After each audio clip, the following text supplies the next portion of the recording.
What you're seeing is a reminder of what life was like in the First World War. Once, the HMS M33 was one of many.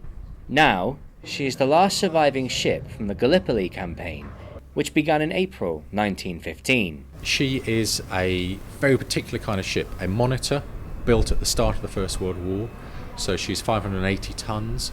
She's designed to have a very flat bottom, a shallow draft, so she can go into shallow water. She is about as basic a construction as you can get. She was built in 7 weeks, along with many other monitors at the start of the war, so that she could be rushed into a number of different campaigns.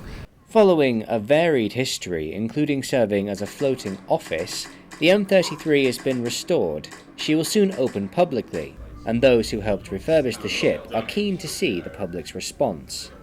I think first and foremost they're going to be very moved by the experience on board.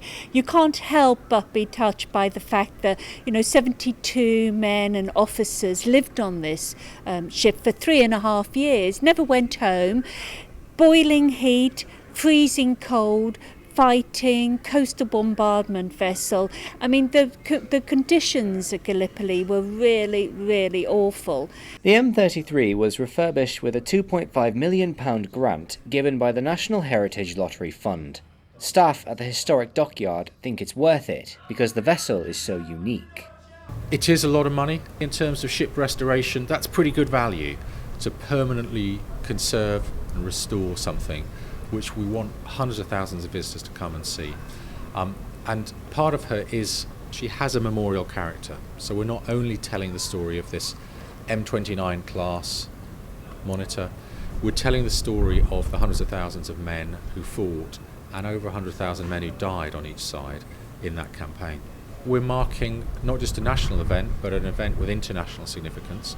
This is the only surviving RN ship. It's the only surviving veteran from the campaign. The vessel's restoration is all part of the centenary commemorations of the First World War, putting people back in touch with the realities of warfare 100 years ago. It's really easy for the modern generation to forget about the sacrifice, and I know that a lot of people from Portsmouth have got really personal memories and connections with that.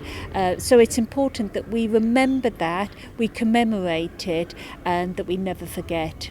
What I'd want is, firstly, people to think about the Navy's role in those wars. And when we think of the First World War, we often don't do that. We think of the Western Front. But actually, this ship like this was intimately linked to both the Western Front and to an amphibious operation like Gallipoli. So you can't really separate the Navy and the Army in either war. I think I'd also want, when you're on a ship, uniquely, to get a sense of the challenges that people faced serving on a ship like that. And that might be around challenges living and surviving on her, it might be fighting her, it might be just operating her. And that is unique to getting on board a historic ship. Luke Dolan on the M33 for Solent News Now.